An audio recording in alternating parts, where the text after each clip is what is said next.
Boa noite, meus amigos e minhas amigas. Que alegria podermos estar juntos aqui. Que alegria que você está conectado conosco na Fábrica Live.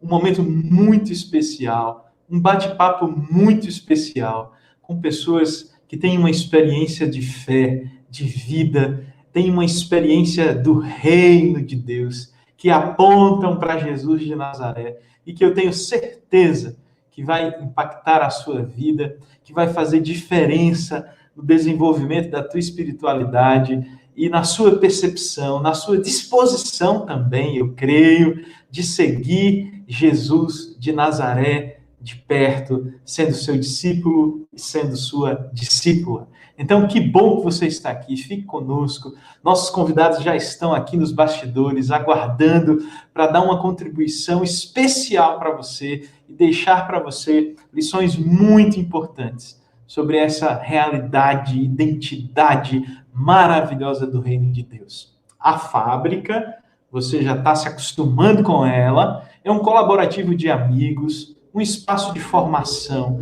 de treinamento, mostrando para as pessoas, mostrando uma teologia pública, relevante, contextual, fazendo a gente pensar e se engajar para que a nossa vida produza frutos e que esses frutos sejam, claro, para a glória de Deus. Ok? Beleza? Deixa eu chamar aqui o pessoal que faz parte da fábrica, os nossos colaboradores, pastor Bruno Almeida e nosso querido missionário Gleidson Soares. Boa noite, pessoal. Boa noite, boa noite. Boa noite a você que acompanha a gente na fábrica.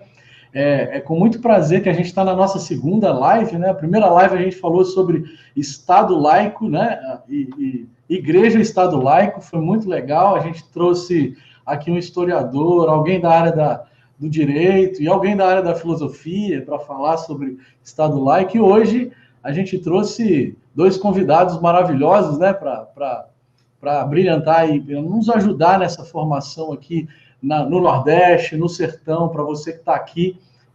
Nós trouxemos duas pessoas excepcionais e você vai descobrir aí quem é. Mas eu sou Bruno, para quem não me conhece, meu nome é Bruno, sou pastor aqui da comunidade Mosaico em Pombal, no sertão da Paraíba. Plantei essa comunidade dialogal, e é uma comunidade que está aqui enriquecendo o reino e tentando fazer o seu trabalho aqui no meio do sertão da Paraíba.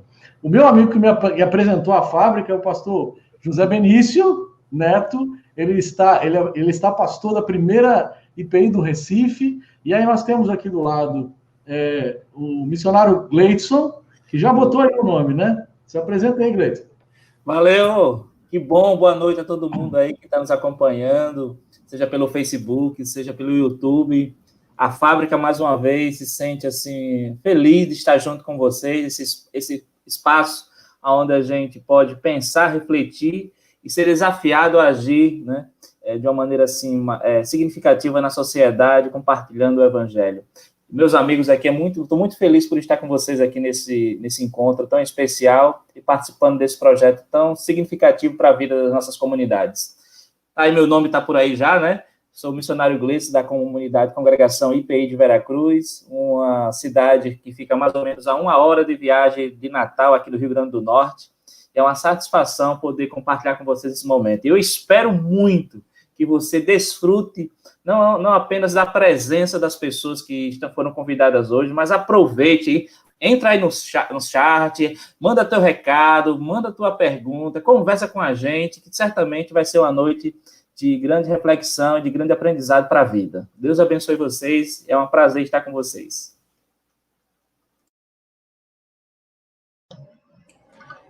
E temos aqui o missionário também, daqui a pouco pastor ordenado, missionário Jaime Melo, plantando comunidade Farol lá no Rio Grande em Natal, no Rio Grande do Norte. Valeu, Jaime, se apresenta aí para nós. Boa noite, amigos e amigas. É com alegria que nós estamos aqui reunidos em mais uma live.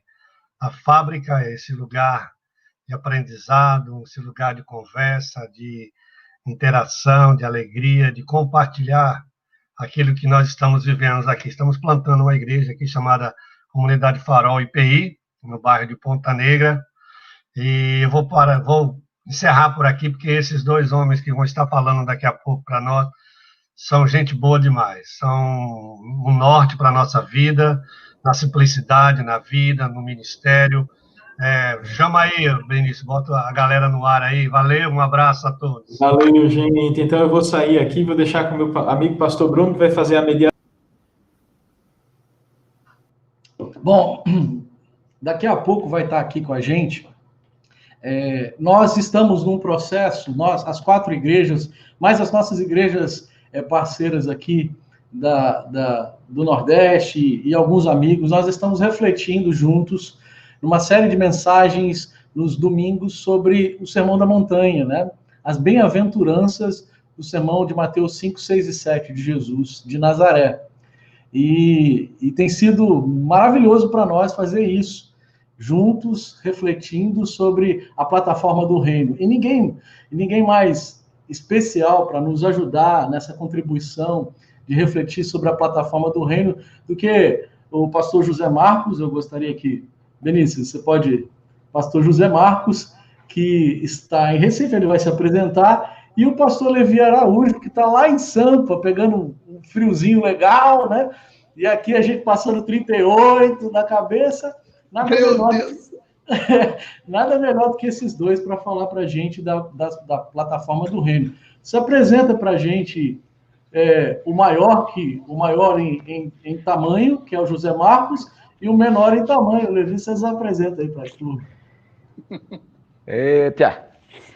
Olá, gente linda, graça e paz, boa noite. Boa noite, Levi, bom te ver. Brunão, você mora no coração sem pagar aluguel também. A turma que já está aí no chat, tanto no YouTube quanto no Face. Abração grande e boa noite para todo mundo. Espero que hoje seja uma noite muito especial de refletirmos nesta palavra. Eu sou pastor da Igreja Batista em Coqueiral, aqui no Recife. Meu nome é José Marcos, pastorei essa igreja há 18 anos com muita alegria e é um prazer estar hoje aqui para a gente bater um papo. Levizão, faça as honras. Porra. Salve, Zé! Saudade de você, homem de Deus. Também, meu irmão. Rapaz, eu quero em breve voltar lá para Coqueiral. Que tempo especial, né? Conhecer você de perto, conhecer a sua comunidade, poder andar naquele território e ver o quanto vocês são sal da terra e luz do mundo naquele lugar. Então, é importante que todos que ainda não conhecem o Zé saibam que ele não é só um escritor, ele não é só um camarada que escreve bem, ele não é só um homem dos conceitos. O Zé, ele é, e permita-me dizer, Zé, intimidade, Zé, olha que intimidade é minha. Oh, meu Deus, isso é bom. O Zé, querido, é um camarada da praxis do reino de Deus, ou seja, e isso é importante, não adianta só ter grandes ideias, tem que ter o pé no barro, tem que ter as mãos com um calo e tem que estar junto. E o Zé é um homem desse. Então eu quero saudar todos os... Porque na igreja dele eu também conheci, no encontro da Tia Fund, muitos de vocês, inclusive, pastores que estavam ali e que eu tive o privilégio de poder ficar ouvindo vocês, olhando vocês, prestando atenção em vocês e aprendendo muito com vocês. Então, para mim é uma honra. Eu chego para falar com vocês com temor e tremor, porque eu reconheço que vocês estão vivendo o reino de Deus, o evangelho do reino de Deus. Então eu chego sem conversa mole, até porque eu não gosto de conversa mole. Quem me conhece sabe que eu sou papo reto, meio bocudo. Então não tem conversa mole, não. Eu estou querendo dizer isso. É honra mesmo, é privilégio para mim poder conhecer mais pastores do Nordeste. Eu tenho amigos do Nordeste, parece que o Olavo, que está lá em Marabá, está por aí assistindo também.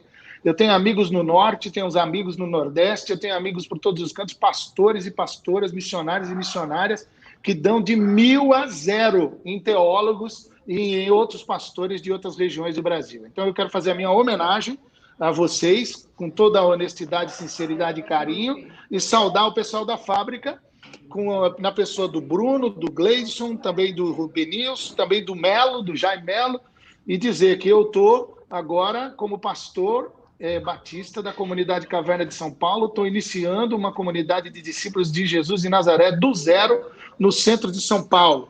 Eu sou considerado aí por todo mundo, enfim, Marina Silva me coloca o título de sustentabilista progressista, e é isso que eu sou mesmo. Sou ativista dos direitos humanos e civis, sou bacharel em ciências jurídicas, pastor batista da Ordem dos Pastores Batistas do Brasil desde 1992, com carteirinha e tudo, e passei já pelo Ministério da Juventude. É importante isso para vocês saberem. Eu fui ministro da Juventude na Igreja Assembleia de Deus de Santo André, sede desde 1980 a 1985. pastor da Juventude de Ação Social da Primeira Igreja Batista de Santo André de 1990 a 1994. Fui pastor sênior da Primeira Igreja Batista de Santo André de 1995 até 2003 e membro da equipe pastoral da minha querida IBAB, Igreja Batista de Água Branca, de 2010 a fevereiro de 2020. E estou iniciando uma comunidade de discípulos de Jesus de Nazaré no centro de São Paulo desde março de 2020, em plena pandemia. Então eu preciso muito das orações, das intercessões, das dicas e do carinho de todo mundo para ter paciência com esse tio agora que no fim, que aí já com seus 57 indo para 60, vai começar do zero, tudo de novo. Em nome de Jesus. Pronto, desculpa, me alonguei demais. Beijo para todo mundo. É isso aí. Eu sou corintiano. Eu sou corintiano, maloqueiro, sofredor, graças a Deus. Pronto. Levizão, é um prazer estar com você, é uma honra estar aqui com você. Eu plantei aqui a igreja aqui em Pombal, tem 7 anos aqui que eu estou aqui. E assim, plantação de igreja é maravilhoso, é desafiador, é maravilhoso. E, cara, você vai colher frutos excepcionais do reino e vai gozar muito de alegria com a plantação. É muito legal plantar a igreja. Bom, show. Não vamos alongar muito, não. A gente vai ter aí um tempinho para ouvir o Zé Marcos. A gente ouve primeiro o Zé Marcos. A gente tem 15 minutinhos, 20. O Zé Marcos fala bem, né? A gente pode ficar assim umas 4 horas ouvindo, mas a gente tem uns 15, 20 minutinhos. Aí depois a gente tem 15, 20 minutinhos com o Levi e a gente tem interação com a turminha aí que está com a gente, beleza? Não se esqueça, comente aí, pergunte. Você que está no Face, você que está no YouTube. Nós temos as nossas reuniões todas as quintas-feiras no Zoom, mas cada vez por mês a gente tem essas lives legais. Então comenta aí, compartilha, esteja conosco. Zé, fica à vontade, cara. Joia! Gente linda, então eu já peço que vocês abram a Bíblia lá no Sermão do Monte. Sermão do Monte ficou apelidado assim, Sermão do Monte. E nós vamos conversar um pouco sobre isso hoje. Nestes 15 minutos que eu tenho, eu vou tentar fazer um resumo do que é isso. E quando faltar aí metade do tempo, eu quero dar uma olhada com você especial no comecinho do capítulo 5, na expressão bem-aventurados. Joia? Mateus é um livro que foi escrito mais ou menos 50 anos depois que Jesus morreu. Quando Mateus foi escrito, as cartas de Paulo já circulavam, quase todo o Novo Testamento já circulava bem, com pouquíssimas exceções.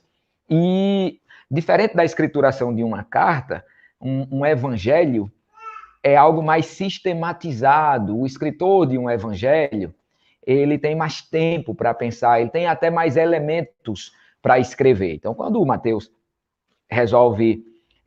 Aí a gente não precisa nem dizer escrever, a gente pode dizer condensar principais causas, ensinos, incidentes da vida de Jesus. Lucas fez isso, Mateus fez isso, e os demais evangelistas. Pois bem, o de Mateus, este bloco do capítulo 5, 6 e 7, é um bloco que condensa, Mateus aproveita para condensar nesse bloco os principais ensinos de Jesus. Não todos os ensinos de Jesus, mas os principais ensinos de Jesus. No fim deste bloco, e é legal ler Mateus, porque você vai vendo bem direitinho quando termina um bloco, quando começa outro, Mateus deixa isso bem arrumadinho.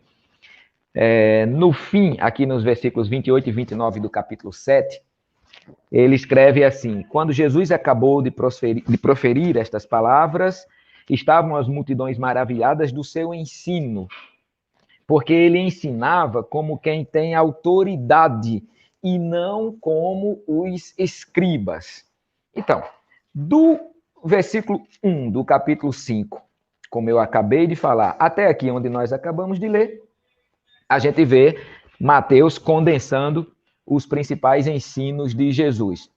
As bem-aventuranças, a partir do versículo 2 até o 12, aí você pode folhear comigo, né, a natureza da relação dos discípulos com o mundo, E depois Jesus entra num bloco muito grandão, num subbloco muito grandão, que começa aqui no versículo 17 e vai terminar no versículo 40, ou seja, no fim do capítulo 5, versículo 48, que é o bloco em que Jesus vai ensinar sobre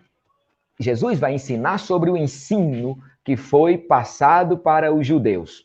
Então, Jesus vai ensinar sobre o ensino que foi passado para os judeus. Este ensino que foi passado para os judeus, a gente pode chamar da lei e os profetas.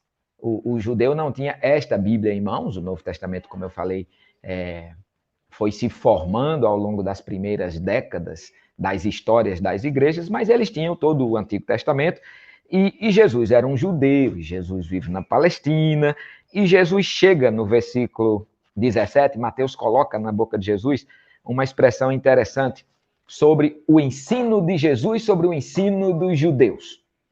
Jesus, então, ele dá uma mexida naquilo que principalmente os escribas, fariseus e saduceus ensinavam ao povo. Ele diz, não pensem que eu vim revogar a lei ou os profetas. Não vim para revogar, eu vim para cumprir. E aí ele começa a dizer, a falar, a ensinar sobre uma série de temas, sempre começando assim, ouviste o que foi dito, eu porém vos digo. Então fala sobre homicídio, fala sobre adultério, os juramentos, as vinganças, o amor ao próximo e tal. Mas no capítulo 7, versículo 12, Jesus traz algo interessantíssimo. Ele diz, tudo, pois, quanto vocês querem que os homens façam com vocês, façam vocês também com os homens, porque esta é a lei e os profetas. Quando eu era sertanejo, quando eu morava no sertão, eu sou sertanejo, daí da terra que Bruno está, minha esposa, inclusive, o pai dela é de Pombal, e eu sou potiguar, do Rio Grande do Norte, a gente aprendia esse versículo por ditados populares. E o importante desse é, não dê ao outro o que você não quer para você, ou faça com o outro o que você quer que o outro faça contigo. Jesus pega toda a lei que os fariseus, os escribas e os sacerdotes, mas principalmente esses dois grupos, tudo aquilo que estava escrito, e é interessante que esses dois grupos conseguiram inserir mais 1000 novos mandamentos naquilo que estava escrito na lei e nos profetas. Jesus pega tudo aquilo e ele resume numa frase muito interessante. Ele diz, dê ao outro e faça com o outro o que você quer que o outro faça contigo. No versículo 21, ele vai dizer, nem todo aquele que diz Senhor, Senhor, entrará no reino dos céus, mas aquele que faz a vontade do meu Pai.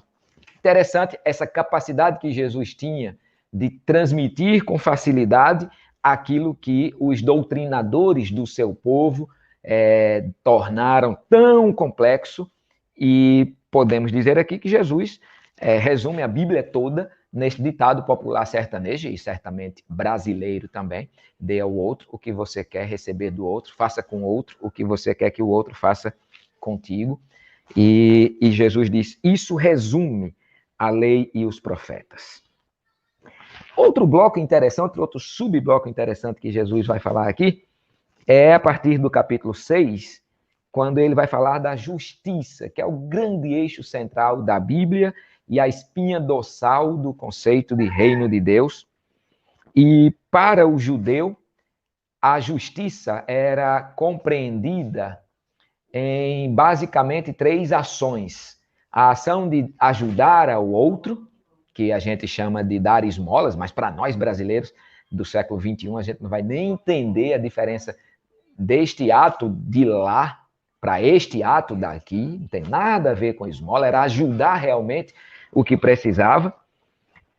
A ação de orar e a ação de jejuar. Esses 3 princípios eram 3 subgrupos do grupão chamado justiça. E Jesus vai trazer um ensino muito claro aqui sobre a prática da justiça. E ele vai dizer, vocês não façam como os hipócritas fazem. Hipócrita é um termo que é um termo grego, que significa ator, né? Ator.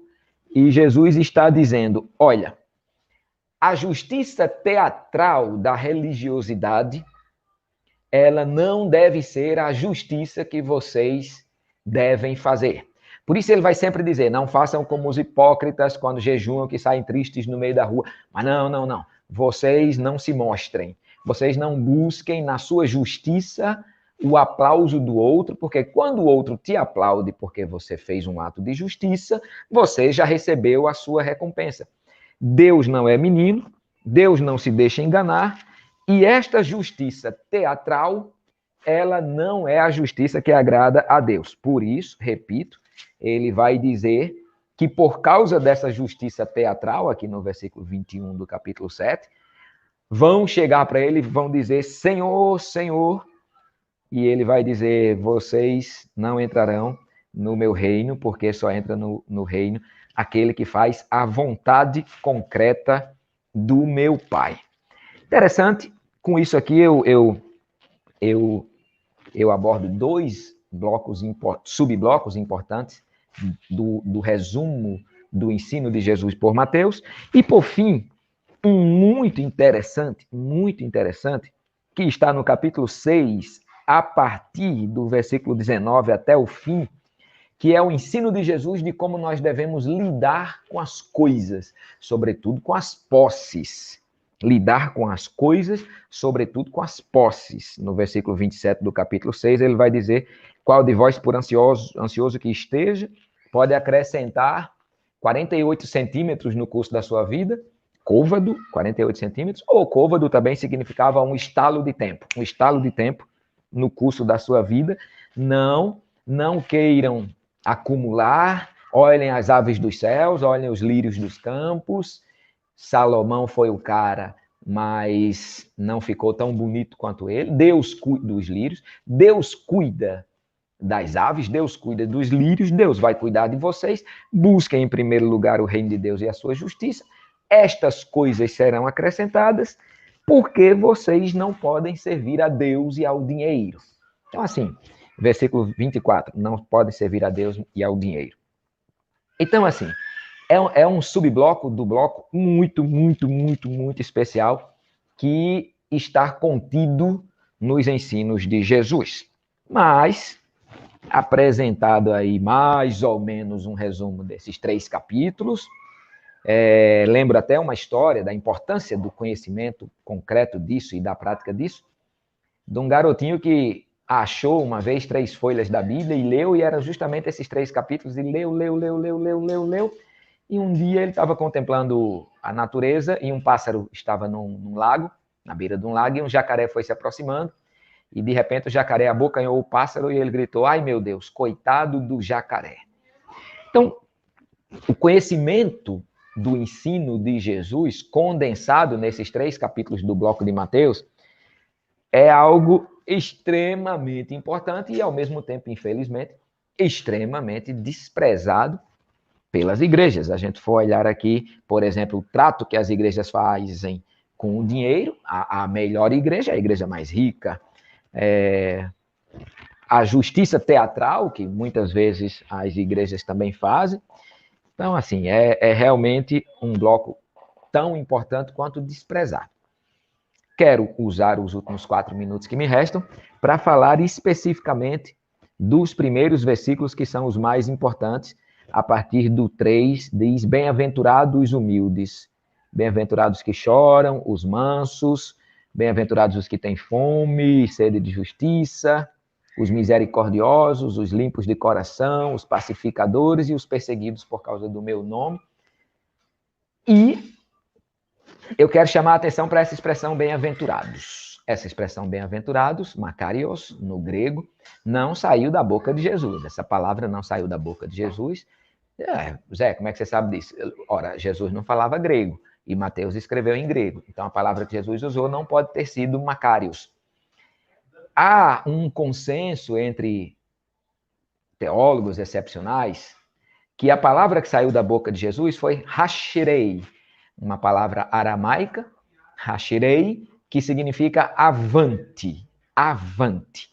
Então, se Macarius pode ser traduzido por bem-aventurados, ou felizes, felizes os pobres, felizes os oprimidos, né? Felizes a ralé, felizes os que estão lá na base daquela maldita pirâmide, felizes as pessoas que todas as pessoas dizem que são infelizes, e realmente o termo grego tem que ser traduzido por felizes mesmo, mas partindo do princípio que Jesus não usou o termo grego, Jesus usou o termo aramaico hashirei, avante.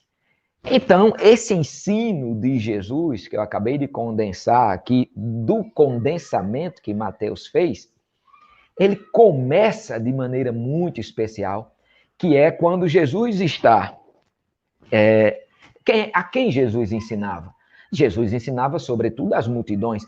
Quais multidões? Especificamente as multidões dos empobrecidos. Que empobrecidos? Os galileus, de maneira mais geral, que era a escória da escória da escória de Israel e, consequentemente, a escória da escória da escória do Império Romano e, consequentemente, a escória da escória da escória do mundo. Jesus está pegando estes pitocos, o termo grego para pequeno é pitoco. Aí eu nem sabia que eu falava grego desde criança, só que o povo olhava para mim, como eu sou muito pequenino, e dizia, isso é um pitoco de gente. Pitoco em grego é pequeno. Jesus está chamando os pitocos, os pequenos, e ele não está necessariamente dizendo para os pequenos, vocês são felizes, mesmo que sejam. E a gente sabe que são. Por mais que a gente seja infeliz nos padrões humanos, naquilo que foi criado para nos sufocar enquanto sociedade, mas Jesus está dizendo algo ainda mais importante, o que justifica a cruz, o que justifica a perseguição. Jesus está dizendo, avante, hashirei, avante. Avante os humildes, avante os que choram, avantes os mansos, avantes os misericordiosos. Vocês que todo mundo está dizendo que não tem saída, eu quero dizer para vocês, avante, avante, vão em frente. Esta mesma palavra, o aramaico e o hebraico são dois idiomas de mesma raiz. Essa mesma palavra é a palavra que Deus usa para Moisés na hora que o povo não tem saída. À frente o mar, atrás o exército, e Deus diz, por que clamas a mim? Diz ao povo, hashirei. Diz ao povo, hashirei. Diz ao povo, avante. Então, a mensagem do ensino de Jesus e toda principal deturpação que o ensino de Jesus causou no ensino das elites judaicas, especificamente esses três grupos que eu já afirmei aqui, escribas, fariseus e saduceus, a grande perversão do ensino de Jesus é que ele estava pegando uma ralé que era necessária, porque todo imperialismo precisa de empobrecimento. Ele estava pegando esses empobrecidos e estavam dizendo, vocês podem, avante, vocês são felizes, vão com tudo. E ele estava ensinando coisas perigosas. Por exemplo, chegou uma vez que ele estava cercado de cerca de pelo menos 10.000 deles. E não tinha comida para os 10.000 deles. E, de repente, um garotinho tem lá uma quantidade de comida que dava para ele e para os demais, e para 2 ou 3 a mais. E Jesus organiza o povo, veja que perigo, Jesus organiza o povo e diz, não, o que vocês têm já é suficiente, basta que vocês se organizem. E o texto vai dizer que todo mundo come e que sobram 12 pães, 12 cestos de pães, 12 cestos de peixes. Se a igreja, e aqui eu vou concluir, se a igreja entendesse o ensino do bloco de Mateus 5, 6 e 7, a primeira coisa que a igreja ia se preocupar em fazer não era ficar querendo entender quem vai para o céu, quem vai para o inferno, quantos anjos cabem na cabeça de uma agulha, se a menina de 10 anos que interromperam a gravidez porque foi estuprada desde os 6 está cometendo um crime ou não. A igreja não ia estar preocupada primariamente com estas coisas. A igreja está preocupada primariamente com a vida E a primeira mensagem da igreja seria: avante e avante os oprimidos. Avante essas categorias dos versículos 3 ao 12.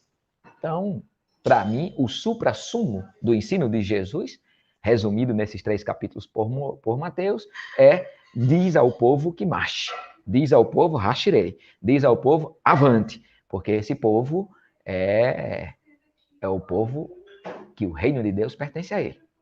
Então, eu paro aqui, Levi vai trazer com certeza contribuições muito, muito especiais e depois espero que a gente tenha tempo para bater um papo. Até daqui a pouco. Tô aqui encantado, Zé. Assim, foi uma guinada hermenêutica maravilhosa e eu tô encantado. A Bíblia sempre encanta, é impressionante. Obrigado, Zé. Fica aí, porque a gente vai ouvir o Levi e depois a gente faz uma interação legal, tá certo? Levizão, fica à vontade, a gente está aqui no encantamento e a gente espera te ouvir mais um pouquinho. Que baita aula, Zé. Obrigado de coração. Nós estamos com o Evangelho de Mateus. Mateus é o apóstolo obscuro. Mateus, ele é o cara que serviu durante muito tempo o rei Herodes e também o Império Romano como coletor de impostos, portanto, ele era um homem odiado, um homem como todo publicano, e que tinha do povão e dos trabalhadores de sua época uma resistência absurda. Esse é Mateus, e Jesus me inventa de colocar no colégio apostólico o mesmo Mateus que em Cafarnaum cobrava imposto com um jetonzinho, sempre embutido, dos pescadores, de Pedro, coloca no mesmo colégio apostólico, coloca também junto do Zelote, que também era um cara que não queria nem saber de outra coisa senão em batizar o seu punhal nas tripas de um romano. E Jesus chama, então, esses daí para a mesa dele, que é a mesa do colégio apostólico, e Mateus, então, que é considerado por muitos estudiosos e historiadores como esse discípulo obscuro. Esse Mateus, ele escreve, então, o seu evangelho de uma maneira extraordinária, o tempo todo para dizer, Jesus é o Messias e o rei do reino de Deus. Ele o tempo todo vai falar isso daí. Ele começa fazendo um paralelo também, o tempo todo, se você observar, ele vai pegar as profecias do Velho Testamento que apontam para Jesus, e ele vai estar mostrando que Jesus era o Messias, e aí ele cita muito textos do Velho Testamento e vai conduzindo assim toda a sua narrativa no seu evangelho. Extraordinário, Mateus, um texto fantástico, que também, se você observar com atenção, você vai perceber que ele está o tempo todo apontando Moisés, Jesus, Moisés, Jesus, Moisés, Moisés, Jesus. Ou seja, Jesus não só como o Messias, o rei, mas como aquele profeta, o grande profeta prometido a Moisés pelo Eterno e que está na lei, e que está nos textos do Pentateuco, nos primeiros livros, ali na história da relação de Deus, apontando para Moisés e conversando com Moisés, dizendo, olha, eu vou levantar um profeta que será um profeta como você, e maior que você, e o povo vai seguir. Enfim, então Mateus vai fazendo esse é o livro de Mateus, de uma maneira super interessante. Mateus vai trazendo essa fala contundente e extraordinária. Quando chega no Sermão da Montanha, mais uma vez está se lembrando aí que do mesmo jeito que Moisés subiu até o Monte Sinai para poder receber os mandamentos e a lei, Jesus então está aí numa montanha, onde ele também agora vai estar apresentando essa lei. E aí vai estar dentro do próprio bojo aí, como o próprio Zé falou, ou seja, ele vai fazer um apanhado em um dos blocos, falando sobre o que era a lei e a forma que eu, porém, vos digo que ele vai estar ali falando com todo o povo. Achei demais essa leitura, essa capacidade de poder trazer conceitualmente a palavra bem-aventurança, muito bom, e tem a ver exatamente com essa parada de Moisés também. Quando fica parado diante do mar, Deus fala para Moisés, fala para o povo marchar no meio da água aí para atravessar tudo isso daí. Então a palavra exatamente é uma palavra que também remete a esse primeiro movimento de Moisés dizendo para o povo atravessar, sem aquele povo que foi oprimido, no Egito, aquele povo que foi escravizado no Egito, e lá atrás o que aconteceu? no começo de Êxodo, quando Deus olha aquela opressão, o fedor da opressão chega até Deus, a Bíblia diz que Deus baixou. Pronto, chega de exploração, e aí ele vai, usando Moisés, usando o Arão, ele vai usando para poder acabar, desmascarar, desautorizar, envergonhar, totalmente o opressor, a religião do opressor, a religiosidade do opressor e a lógica social do opressor. Então, Jesus, é a expressão mais extraordinária desse Deus que baixa para poder agir em prol daquele que é oprimido. Ele nada mais extraordinário do que o Verbo que se fez carne e habitou entre nós. E mais, começou pela periferia. Ferida nenhuma começa a ser curada pelo núcleo da ferida. Ferida, todo tipo de ferida é curado pelas bordas. Então, Jesus, que é de forma extraordinária, galileu, ou seja, com sotaque galileu, com jeitão galileu, com cultura galileu. Por quê? Porque ele viveu na Galileia. E na perifa da perifa, Nazaré, ou seja, Jesus de Nazaré, Jesus da perifa, da região periférica, da periferia, que é a grande Galileia, Galileia das nações, o povo das trevas, que segundo Isaías diz que viu uma grande luz. Então, quando você está olhando para isso tudo, eu estou trazendo mais alguns pitacos em cima da fala fantástica do Zé sobre esse texto. E eu quero pontuar alguns outros. Você sabe muito bem que o Sermão da Montanha para Mahatma Gandhi é exatamente a constituição da sociedade ideal. Então, o Sermão da Montanha, Mahatma Gandhi leu o Sermão da Montanha, lia o Sermão da Montanha no museu da pequena casa dele. Se você for ter oportunidade, está lá a Bíblia, e é um destaque para o Sermão da Montanha. Se você lê alguma coisa que Gandhi escreveu, ou falou, ou disseram que falou, sempre haverá uma fala importante, porque Gandhi ficava ali sofrendo junto com o povo da Índia a opressão que vinha daqueles que se diziam cristãos, daqueles que se diziam de Cristo. E aqui abro já para dizer o seguinte: se hoje você quiser arrumar confusão no Brasil de hoje, pregue o Sermão da Montanha. Se você quiser hoje ser chamado de esquerdopata, pregue o Sermão da Montanha. Se você quiser hoje arrumar confusão dos infernos com os crentes de hoje, pregue o Sermão da Montanha. Você não precisa falar o nome de ninguém, você não precisa citar o nome de ninguém, é só pregar o Sermão da Montanha, pregar Jesus, que você vai se preparar para tomar, como diz aí no Nordeste, pau nas pontas. Vai tomar pau nas pontas, vai levar lapada, vai levar muita lapada, porque o pessoal não sabe direito o que é lapada, mas eu que todo mundo já sabe, eu sou filho de alagoano, né, de União dos Palmares, Serra da Barriga, terra de resistência ali de Dandara e de Zumbi, resistência dos Palmares. Minha mãe, pernambucana, de Serra Talhada, resistência do cangaço. Então, aqui eu tenho um monte de coisa que eu tenho. O pessoal acha até que eu sou do Nordeste, e de fato, eu tenho sangue nordestino, com muita honra, e que gosto de falar isso de boca cheia. Então, o que eu quero dizer? Prepare-se para tomar umas boas lapadas se você começar a pregar a Jesus e começar a ensinar o Sermão da Montanha, que é um texto extraordinário. E se essa constituição extraordinária de um Jesus que ele traz para o público-alvo, como já foi explicado aqui, que é o povo da periferia, que está dizendo assim: vocês são abençoados, vão para cima, não é? Ou seja, bem-aventurados, ou seja, vocês são potentes, vocês são abençoados, vocês são potentes. Ele falando com aquilo que chamavam de ralé, falando com aqueles que são os mais simples, e ele vai falar da essência da lei. Aí ele resgata a essência da lei, ele traz a palavra justiça por várias vezes, e ele começa a falar e, inclusive, denunciar as pessoas que eram pessoas que falavam que entendiam a lei, que ensinavam a lei, que tratavam a lei, traduziam a lei e tentavam enfiar a lei goela abaixo das pessoas. E aí você começa a perceber Jesus fazendo, inclusive, críticas firmes. E eu acho muito legal essa crítica quando está no capítulo 6, que você lê lá, né? Guardai-vos de exercer a vossa justiça diante dos homens com o fim de ser vistos por eles. De outra sorte, não tereis galardão junto com o vosso Pai Celeste. A paráfrase do Eugene Peterson é sensacional, que ela diz assim, olha só, quando fizerem o bem, tenham o cuidado para que o seu gesto não vire peça de teatro. Pode até ser um bom espetáculo, mas Deus não vai aplaudir. Quando for ajudar alguém, não chame atenção para você mesmo. Você já viu gente assim em ação? Tenho certeza. Eu os chamo atores.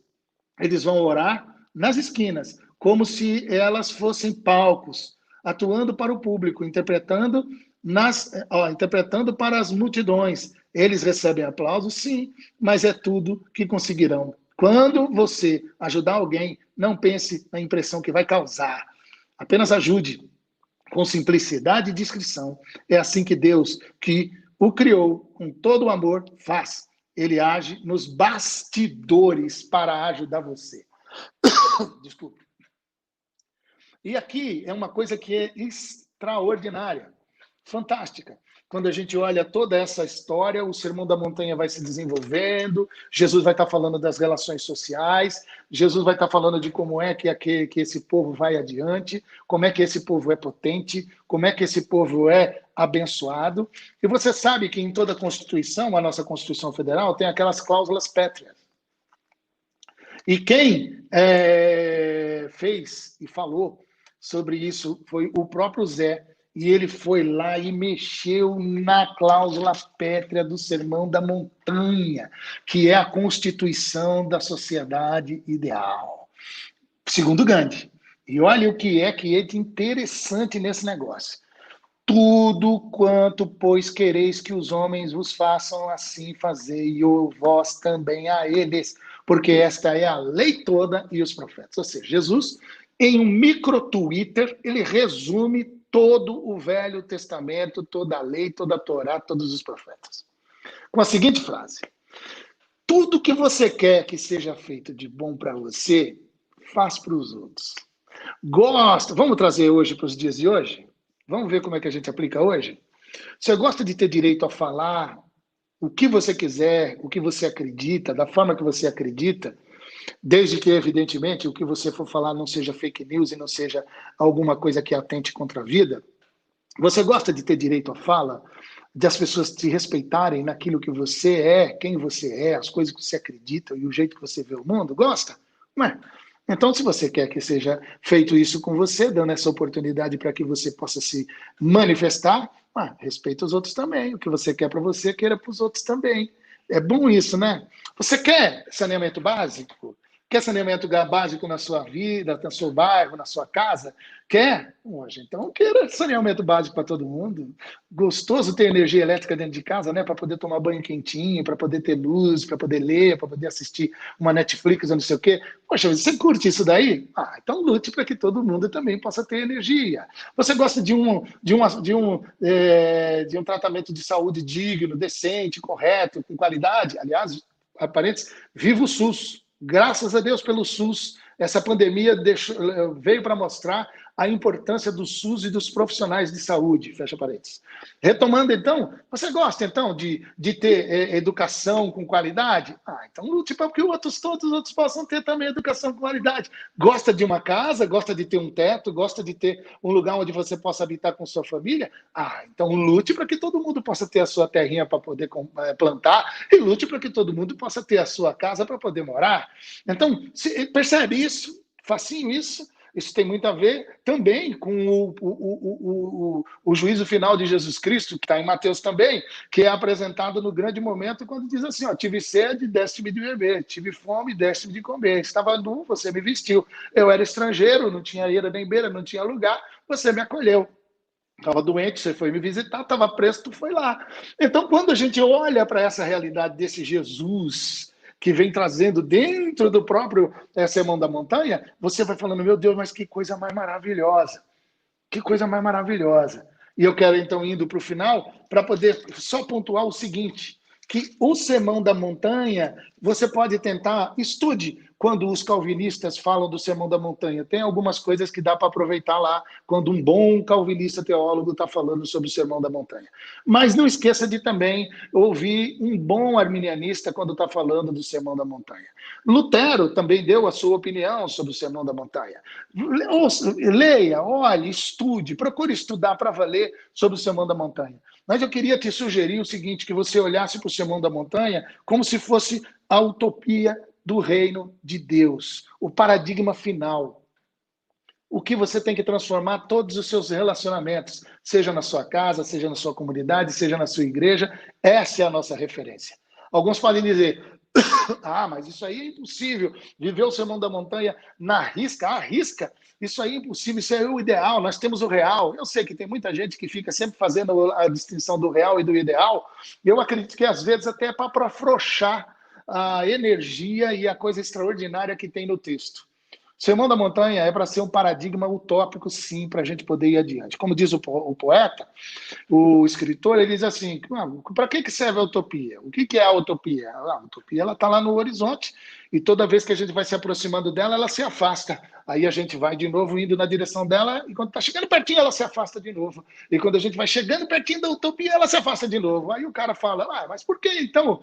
Do que vale a utopia? Para que a gente continue andando, para que a gente continue marchando, para que a gente não perca com o nosso alvo de utopia, de paradigma, do reino de Deus, de uma sociedade justa, onde tem cláusula pétrea, que é aquilo de bom que você quer que seja feito a você, que você faça isso para todo mundo que você quer também. Se você quer que seja feito coisa boa para você, então você faça coisa boa para os outros também. Porque esse é o resumo de toda a lei e de todos os profetas. Ou seja, e é lindo isso, e é extraordinário isso, porque essa regra, que é a regra de ouro, que a gente pode colocar como todo aquele que é seguidor de Jesus de Nazaré tem como base. Essa é a pergunta. Espera aí, o que eu estou querendo para essa pessoa aí agora? Eu gostaria que acontecesse com ela comigo o que está acontecendo com ela? Você pode fazer o inverso negativo também, mas você pode começar a ser proativo e positivo, dizendo o seguinte, não, todo bem que eu quero que seja feito para mim, eu quero que seja feito para os outros também. E que essa é a essência, essa é a lei, essa é a essência da lei, essa é a essência dos profetas. E aí, encerrando, tem o lado da praxis, né? Que coisa sensacional. Não fica só no argumento, no conceito, na verborreia, né? No falar bonito, no fazer com que as coisas bonitas saiam da sua boca para dizer que tu é entendido, tu é sabido. Não, tem a ver com prática. Sabe de uma coisa? Tem que tomar cuidado. A beleza da palavra, quando é colocado na areia movediça da falta de prática, a casa cai.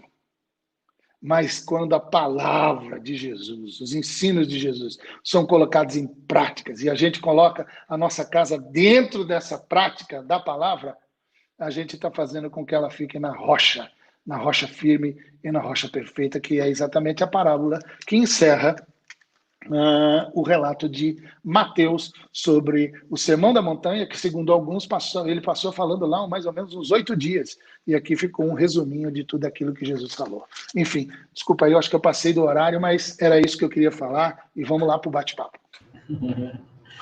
Bom, valeu, Levi. Assim, eu gostei da sua camisa, adoro Pink Floyd e... Fiz questão de colocá-la. Eu pedi para o Benício. Benício, abre aí para você aí, cara. E aí, gente, privilégio com vocês. O Benício que fez a nossa arte. Aí você falou assim, eu queria que fosse a camisa do Pink Floyd, mas aí tua cara bonita só aparecia ser a camisa do Pink Floyd, não, Benício? Foi o Zé o culpado. O Zé mandou uma foto profissional vindo aqui. Aí falou que o Levi na mesma posição também. Pô, Zé. Então, gente, foi muito legal. A gente tá esperando, assim, as perguntas. Ô, Benício, fica aqui, cara. Rapaz, eu não queria ficar com esses caras, não, velho. Fica aí. Bom, Zé Marco e Levi. O Levi já caminhou para as questões práticas. Nós começamos uma série de mensagens aqui nas igrejas, né? São 4 igrejas parceiras, chamada Paradoxos, uma vida vista de cima, e entramos no Sermão da Montanha. e nós não entramos nas bem-aventuranças. E nós não sabíamos da roubada que nós estávamos entrando, porque como você disse, Levi, quer arrumar confusão, vá pregar o Sermão da Montanha. Eu gostaria de começar perguntando para vocês dois, qual é a maior dificuldade que nós temos na atualidade, no mundo contemporâneo, de entender profundamente a simplicidade do Sermão da Montanha? Qual que é a maior dificuldade para a gente entender, nesse mundo contemporâneo, a simplicidade que é o Sermão da Montanha?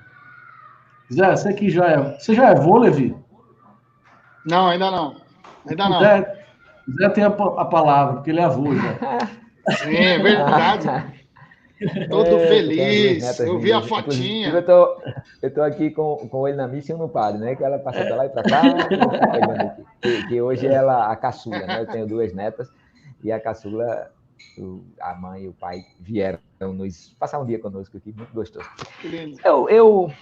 São muitas dificuldades que a gente tem, mas o mundo jaz em Mamon. O mundo jaz em Mamon. Né? O sistema mundial, ele é todo montado para a gente servir ao outro Senhor. E aqui você sabe que eu estou me referindo de novo ao que Jesus disse num dos seus sermões, que foram resumidos aqui. Ninguém pode servir a 2 senhores. Versículo 24, que é tão complexo esse versículo, que ele é um subbloco em si próprio. Apesar de que ele vem explicado, né? Ninguém pode servir a 2 senhores, porque ou há de aborrecer a um e de amar o outro, ou há de amar a um e aborrecer o outro, lógico. Então, a estrutura mundana, a estrutura mundial, a estrutura de paradigmas, a estrutura, até a própria estrutura social, você repare que nós chamamos uma pessoa de classe baixa, aquela pessoa que ganha menos. Poxa, a gente pega o dinheiro, o salário do sujeito, e a gente coloca o sujeito num determinado local na sociedade, de acordo com o seu salário. Você é o que você possui, ter é poder, e a gente está num engodo violento de um sistema completamente satânico, e as igrejas entraram nessa com tudo. Com tudo. Se o mundo jaz em Mamon, as igrejas, grande parte dela, a grande massa das igrejas, a grande massa, eu não estou falando assim de 50% mais um, não, eu estou falando da grande massa, jaz em Mamon também. Os paradigmas de sucesso que a gente tem nada a ver com o Sermão da Montanha. Ninguém quer olhar para os lírios do campo, ninguém quer olhar para as aves dos céus, ninguém quer viver com o pão nosso de cada dia. Não, ninguém. A gente quer o pão nosso da aposentadoria, a gente quer... Então, tudo isso, rapaz, está tão embrenhado no nosso jeito de viver a fé, de viver a vida, de viver no mundo. E isso tudo entrou tanto nas igrejas, e pior, não foi de ontem, não. Isso aí entrou de pelo menos 17 séculos atrás, de história que a igreja vem se deixando enredar por esse esquema do poder, mesmo que Jesus já tenha advertido, entre vocês não deve ser assim, aquele que quer ser o maior que seja o menor, traz uma bacia aí para eu dizer como é. Paulo vai dizer que o mundo nos considerem como ruperetas de Cristo, ou seja, o pior dos escravos, aquele que não servia mais para nada, a escória do mundo. Mas a gente não quer isso, a igreja não quer isso. O paradigma de sucesso, inclusive espiritual, é você ter.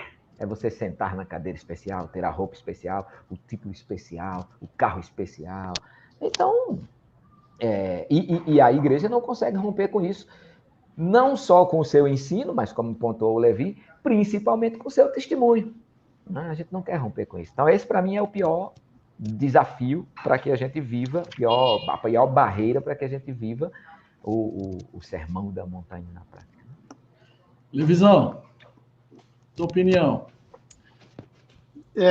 Você sabe que eu fico lembrando do Carlos Masters, quando ele fala da introdução à Bíblia, você estudando a Bíblia como se estivesse entrando numa grande porta, né? E que ele tem o livro lá também, a Bíblia, o livro construído por mutirão, o livro construído em mutirão, e quando ele vai falando sobre toda a Bíblia e o Sermão da Montanha, a gente tem muitas distrações, é isso que eu queria dizer. A gente fica, às vezes, se perdendo no negócio conceitual. Por exemplo, você chega aí, vê, vamos lá fazer os blocos, subblocos, vamos dar uma olhada aqui direitinho, bonitinho, que nem o Zé preparou toda a aula, mostrou como é que é isso. Mas você vai observando, você vê que é bacana. O aulão que o Zé deu, fala assim, caramba, mas qualquer um entende. Mas nós aqui sabemos que tem cara que quando vai querer explicar o Sermão da Montanha, meu Jesus, tem misericórdia. O cara atrapalha a vida da gente, mano, não dá para entender nada. Ou seja, nós 4, nós 5 aí, que estudamos algumas coisinhas, a gente entende. Mas tem cara que quando vai falar, pô, não entende nada. Agora não, o Zé vai lá, explica tudo facinho, a gente entende fácil. Carlos Mester passa isso.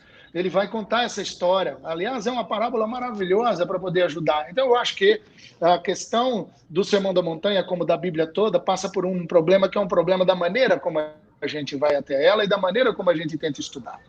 Então, o Sermão da Montanha, uma das dificuldades é isso, é que o pessoal fica se perdendo muito em puxar a sardinha para a sua brasa, do seu olhar teológico, e ele está muito mais a fim de mostrar o quanto ele é calvinista pra caramba, quando ele está querendo ensinar o Sermão da Montanha. Ele está mais interessado em querer dizer quanto mais arminianista ele é pra caramba, quando ele está estudando o Sermão da Montanha. Ele quer mostrar cada vez mais quanto mais literalista bíblico ele é, quando ele está querendo ser o campeão, o mais poderoso John MacArthur Jr., Tupiniquim. Ele quer mostrar que ele é o rei do fundamentalismo e do literalismo bíblico. Então, os caras, quando vão começar a querer ensinar o Sermão da Montanha, pelo amor de Deus, com o perdão das mulheres na casa e no vídeo, é um pé no saco, pô. Não conseguimos entender o que o desgraçado está falando.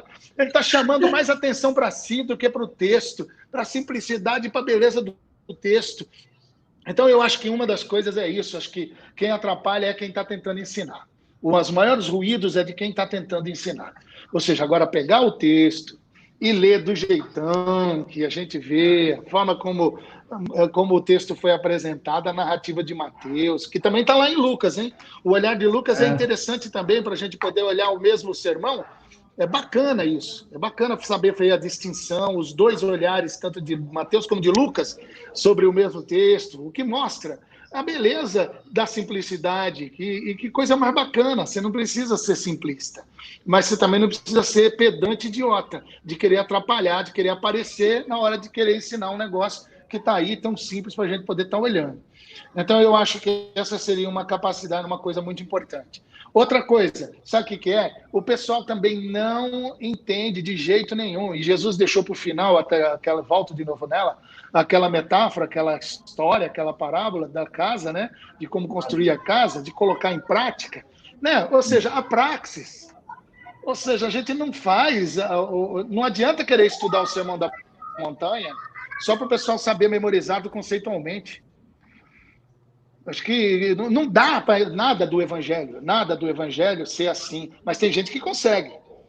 E é por isso que atrapalha o ensino. Porque tem que saber estudar o Sermão da Montanha, mostrando como é que era o rio que inundava todo dia ali perto do coqueiral, do jeito que as coisas estavam lá. Onde os camaradas começaram a tirar coisa de dentro do rio, que conseguiram montar uma casa para tentar ajudar a ensinar o povo ali fora do bairro, para poder se identificar e entrar na luta, para poder trabalhar na questão de lutar pelo rio. Tá certo ou não, pastor Zé? Foi assim a parada. Exatamente. Então, desse jeito, o que acontece? Você está ensinando o Sermão da Montanha, mexendo com um rio que foi absolutamente sujo, e tudo que jogaram lá dentro foi a própria comunidade, mas você está aos poucos tirando de lá de dentro, com muito cuidado e pedagogicamente, também ensinando que as coisas que estavam lá dentro era aquela casa e que precisava resolver isso para poder trabalhar a questão das enchentes e para poder cuidar das pessoas com mais dignidade. Não adianta ficar pregando na igreja sobre o Sermão da Montanha se existe violência doméstica dentro de casa e você não faz nada, se existe problema sério no que diz respeito às famílias e os bairros e as coisas estão acontecendo por fora e você não faz nada. E se não adianta ficar ensinando o Sermão da Montanha se você não consegue transmitir isso de maneira pedagógica, muito simples, como o Carlos Mesters nos ensinou, a maneira de se apropriar da Bíblia e também do Sermão da Montanha com a prática, praxis, parar de ficar desmoronando e começar a perceber que as coisas que nós estamos construindo, ainda que seja pequenininha, ainda que não seja baseada em performance, ainda que não seja baseada em querer ser melhor que os outros, mas seja aquele nosso pequeno rebanho, a nossa pequena capelinha, a nossa pequena paróquia que está ali juntada. A bichinha está firme na rocha e pode bater o vento que for, a inundação que for, a bichinha vai ficar ali, firme, em nome de Jesus. Amém. Bom, Benício, você pode olhar aí algumas perguntas.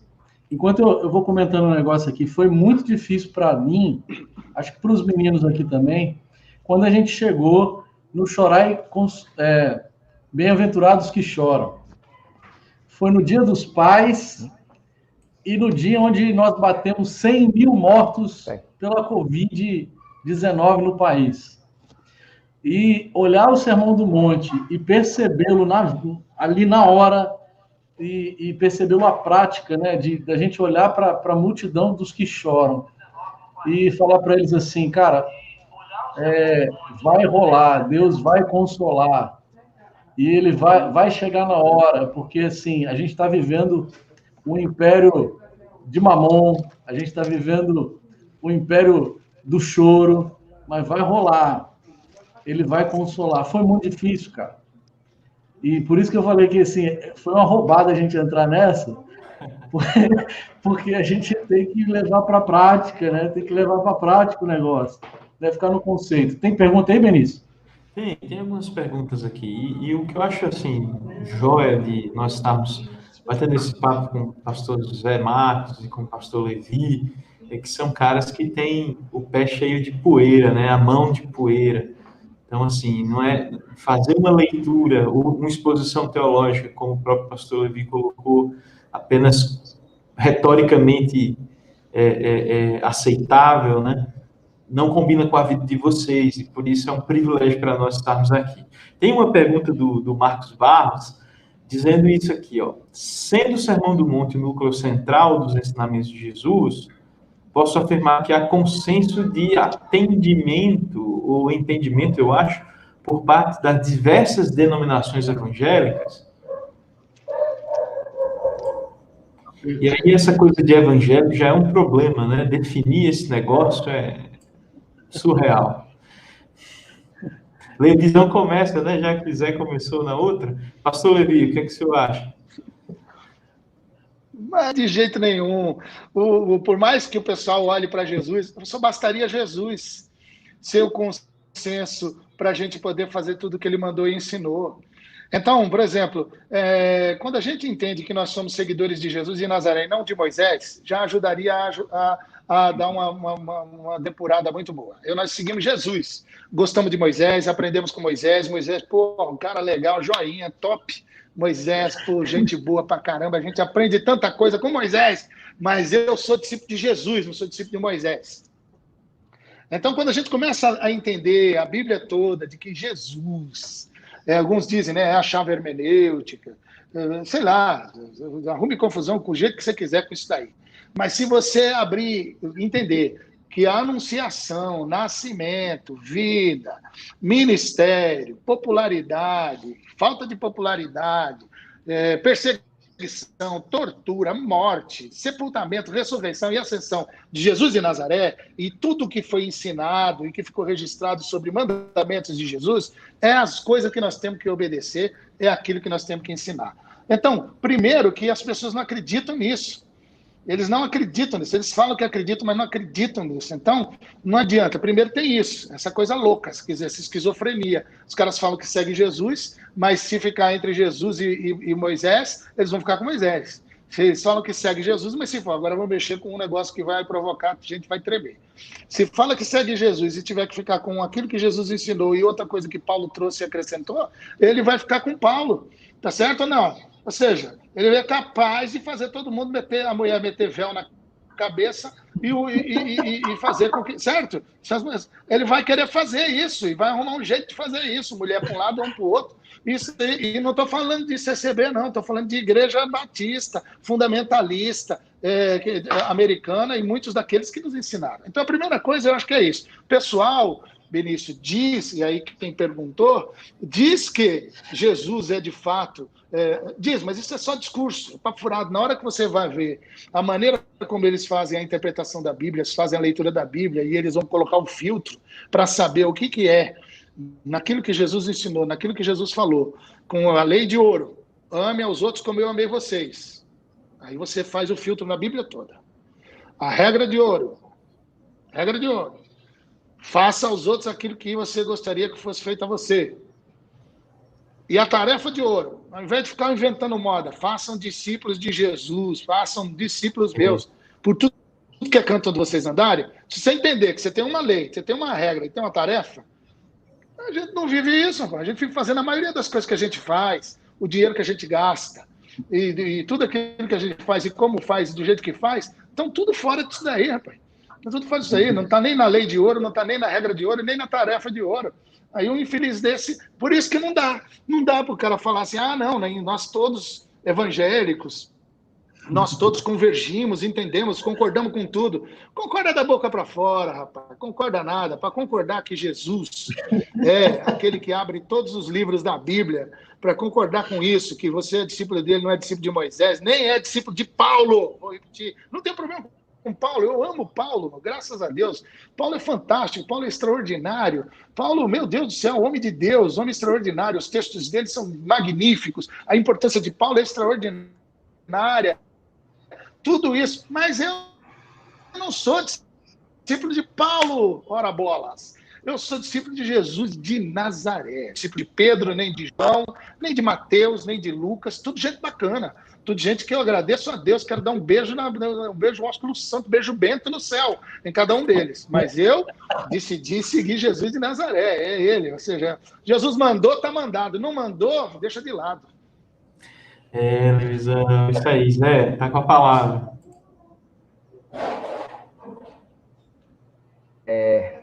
Bom, isso é tão bom de se ouvir, né? Graças a Deus.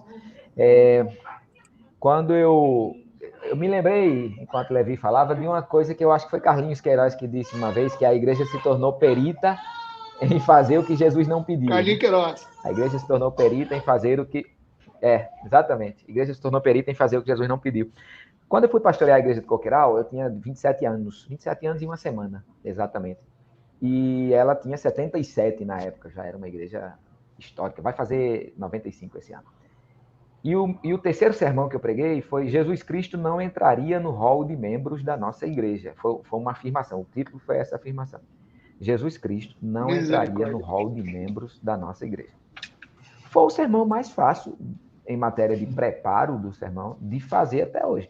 A coisa mais boba do mundo é você provar, e aí Levi é batistão, eu também, batistão não, né? É batista, da convenção. Eu também sou da Ordem dos Pastores, e a gente sabe como funciona o métier batista, e aí eu estou falando da cozinha da nossa casa, mas eu posso estender isso para igrejas tantas outras, que se Jesus chegasse, ele não entraria no rol, não. A turma ia dizer, não, esse cara aí não tem as qualificações que a gente espera de um batista.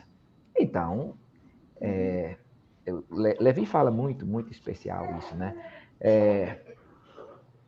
A gente não é seguidor de Paulo, a gente é seguidor de Jesus.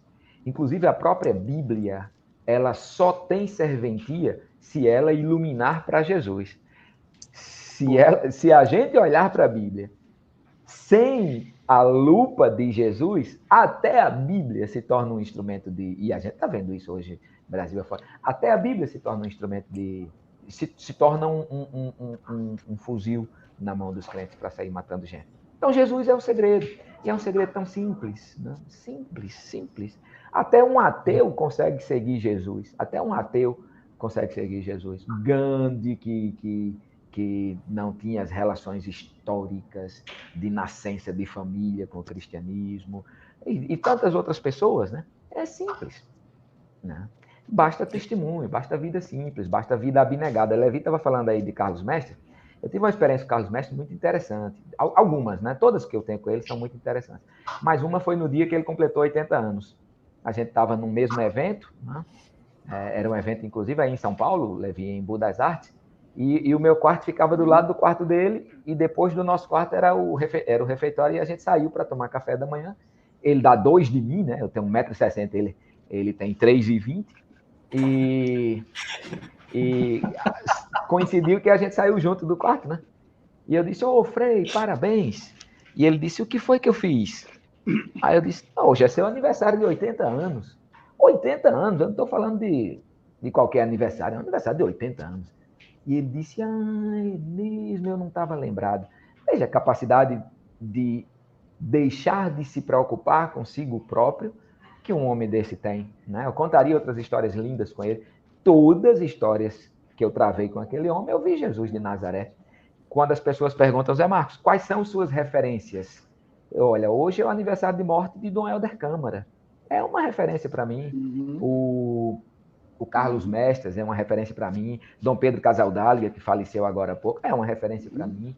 E você acha que eu fico feliz em ir buscar referências num segmento da igreja cristã que não seja este que eu estou dentro, que a gente chama de igreja evangélica? Não. Eu tenho referências na igreja evangélica também, é lógico que eu tenho. Né? Eu estou diante aqui de referências para vocês, são referências para a minha vida. O Carlinhos Queiroz é referência. Mas o fato é que há uma escassez de referência porque estamos nos desviando de seguir o nazareno pé no chão, o nazareno sofredor, o nazareno empoeirado, né? Infelizmente. Bom, boa. Gente, a gente está terminando, já está... a gente podia ficar aqui um tempão, né? A gente tem um horáriozinho, né, para cumprir. Eu queria pedir para o Levisão dar suas considerações finais, depois o Zé. E os meninos da fábrica estão aí ou não? Então, só o Gleidson está aqui. O Jaime não está, não?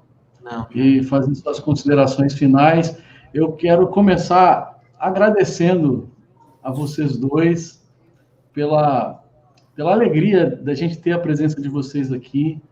Nós começamos esse projeto da fábrica online no começo da pandemia, que nós percebemos nas nossas redes de relacionamento uma dificuldade muito grande de formação e de informação saudável, aberta, dialogal.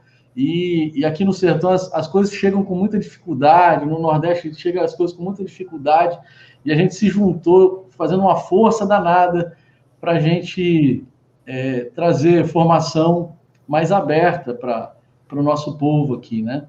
E aí a gente pensou em cada módulo que a gente faria, a gente pensou em fechar com lives com gente para trazer, a brilhantar ainda mais a pegada ali. Então, eu quero agradecer você. Cadê a Levisão? Saiu? Acho que deve ter dado uma queda lá na internet e ele desconectou aqui. Então, eu queria...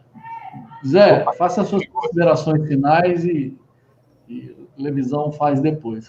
Eu vou falar com ele aqui no... Acho que ele está tentando entrar aqui, ó. Beleza, Zezão, fica à vontade. Eu quero louvar a Deus, que oportunidade linda, né? Apesar das outras coisas especiais, como a gente se encontrar, eu tenho um carinho muito grande por todos vocês. Eu passaria um tempo aqui falando de cada um. Além disso, a gente falar assim da Igreja de Jesus, a gente falar assim dos ensinos de Jesus, isso enche os nossos corações de esperança, né? Eu sou muito otimista, né? Eu sou muito otimista. Às vezes as pessoas dizem que esse é o meu defeito, ser otimista demais. Mas eu sempre procuro me libertar da síndrome de Elias. Ficou só um. Não, há 7.000. Há 7.000 que não se dobraram, que nunca se dobrarão a Baal. Estes formam a Igreja de Jesus Cristo, que não tem que não tem nada a ver com as igrejas humanas formadas. Não que dentro delas não haja a Igreja de Jesus também. Então, eu louvo muito a Deus. Quero parabenizar a vocês por essa iniciativa linda e quero acompanhar todos sem perder nenhum. Um cheiro grande em todo mundo aí. Valeu, Zé. O Levi acho que está entrando aqui. Levi caiu de novo, mas ele está entrando. Agora, eu vou sair para ficar mais. Mas como Levi, diz na Bíblia, o cair é do homem e o levantar é de Deus. Né? Então... Levi, fala suas considerações finais, porque a internet em São Paulo deve ser ruim. Eu estou aqui na unção do Caicai.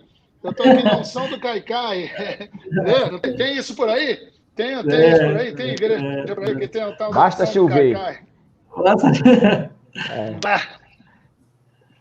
Ó, gente do coração, primeiro que eu queria agradecer, para mim é um privilégio mesmo. Hoje o meu coração se encheu de alegria, meu dia de estar com vocês. Quero saudar vocês da fábrica, quero encorajá-los, incentivá-los a continuarem, a prosseguirem. E sempre que de alguma maneira acharem que eu posso contribuir, não me deixa de fora não, pode me chamar, eu estou facinho. Eu quero ir para poder estar junto com vocês. Vai ser para mim sempre uma grande alegria. Então, meu beijo para todos os que participam, os que estudam, você pastor, pastora, missionário, missionária, que está por aí em tudo que é canto. Eu quero que você saiba que eu oro por você. Eu falo com Deus sem saber o nome de todo mundo, mas como Ele sabe de todo mundo, eu peço então por vocês, por onde vocês estiverem. Eu não sei nem se vocês sabiam que eu peço por vocês, mas eu peço. E se vocês falarem para eu não pedir, eu vou continuar, porque eu sou teimoso. Então eu quero agradecer a Deus pela vida de vocês, o ministério de vocês, o exemplo de vocês. Quero também agradecer pela oportunidade que me deram de ficar junto com o Zé de novo. Zé é, sem dúvida nenhuma, uma referência para todos nós. E é um homem de Deus que a gente tem como referência.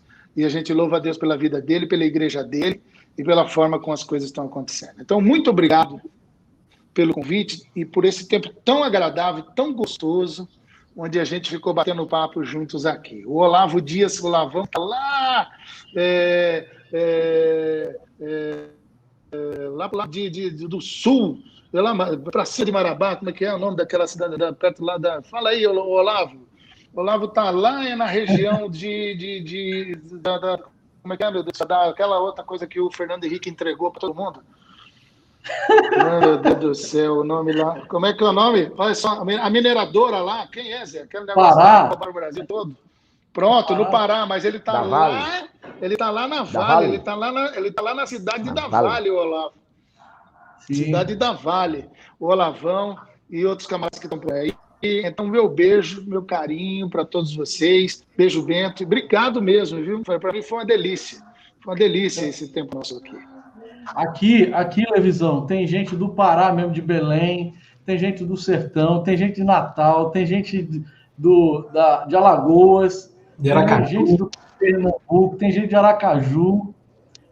Olavo tem gente... Serra dos Carajás, Olavo. Serra dos Carajás, Cabra bom. E aí, isso aí. E aí tem gente aqui batido. Vocês tomaram a conta aqui que vocês foram batistas. Tem presbiteriano, tem presbiteriano independente. Tem 2 freios franciscanos aqui com a gente, meus irmãos, Gilvan e Walter, amigos do coração. Então, assim, a fábrica é esse negócio assim que a gente está construindo sei lá, Deus, onde é que a gente vai chegar. Bom, Jaime, você está com a palavra, você pode despedir da turminha, Gleison também, e depois o Benício e a gente fecha tudo. Eu quero agradecer a Zé e a Levisão, né? Levisão, eu assisto ele quase toda semana, gosto da forma dele ser. Conheci ele lá naquele dia andando no Sapo Nu, né, Zé? Olha por aquela comunidade. Tá aquele dia a gente... então eu conheci o Levi, ele começou a compartilhar algumas coisas e a gente aprendeu a amá-lo, né? E a Zé também, Zé, um abração, né? Saudades, né? Hoje eu estava falando com a minha filha, o dia que nós fomos em Recife, nós iremos tomar um café com vocês aí. Tá bom? Um abraço a todos aí, obrigado pela presença de cada um aí, um cheiro grande no coração. Valeu! Beleza, eu quero agradecer, rapaz, que coisa boa poder estar com vocês aqui, conhecer um pouquinho mais da vida de vocês, do Levi, que eu estou me aproximando agora, espero que a gente possa se encontrar em outros momentos, tanto no mundo virtual como no mundo real. E também ao Zé Marcos aí, muito obrigado, vocês trouxeram muita coisa boa hoje, viu? E mexeu com a gente e nos motiva também, e isso é coisa de Deus através das pessoas, né? E uma coisa que eu aprendi com o Bruno, e quero encerrar com essa frase, que é uma frase que está na minha cabeça e tenho tentado vivê-la junto com meus amigos aqui e também com a nossa comunidade local aqui em Veracruz, no Rio Grande do Norte. O reino de Deus é um reino de amigos. E a gente está junto nisso. Estamos prontos para servir vocês também, viu, Zé Marcos? Quero ir à sua comunidade, vou aproveitar, Jaime, aí, quero ir à sua comunidade. Se Deus quiser, quero ir onde o Levi estiver, nessa caverna aí. Eu quero entrar nessa caverna. Caiu de novo. Falei da caverna, o homem saiu. Um abraço. Vinícius, dá o seu tchau. Gente, valeu, um prazer estar com todo mundo aqui, todo mundo de tantos lugares estavam conectados conosco. Nós estávamos muito nervosos, né, porque tanto o Zé, para mim, é uma referência de verdade. Então, assim, e o Levizão é um cara que a gente acompanha há um tempo também, e para nós foi um privilégio, de verdade, apresentar também para muita gente e, né, dar a oportunidade de ter contato com esses caras que têm a teologia, como a gente fala na fábrica, que tem o pé no chão, que tem as mãos que toca no povo, que tem cheiro de gente, que tem cheiro de luta e são também encarnações de tudo isso que a gente ouviu eles falarem. Então isso é um privilégio mesmo, é uma lição para todos nós. Brigadão, viu? Obrigado mais uma vez por tudo que Deus tem feito na tua vida e você permite que isso chegue até nós. Deus abençoe. Vamos terminar, eu vou fazer uma oração para a gente terminar. Tá. Senhor, muito obrigado por esse momento tão gostoso, por essa partilha tão especial, e por esse dia, Deus, que o Senhor nos abençoou. Obrigado, Senhor, pela palavra que vai ficar no nosso coração, pelas palavras que foram ditas, as reflexões que foram feitas, e pelo convite, Ashrei, pelo convite, avante. Muito obrigado pelo convite, Senhor, e não só um convite, mas uma motivação que vem do Senhor, vem de Jesus de Nazaré, que olha as nossas imperfeições, que olha as nossas limitações, que olha as nossas condições e diz, Ashrei. Deus, muito obrigado por isso. É muito motivador ouvi-lo por meio dos meus irmãos. Muito obrigado por essa noite. Abençoe cada um que está aqui, em nome de Jesus. Amém. Amém. Amém. Amém. Beijo. Amém, gente. Que alegria. Deus abençoe todo mundo. Fica aqui, Zé, que a gente quer fechar um negócio contigo aqui. Joia.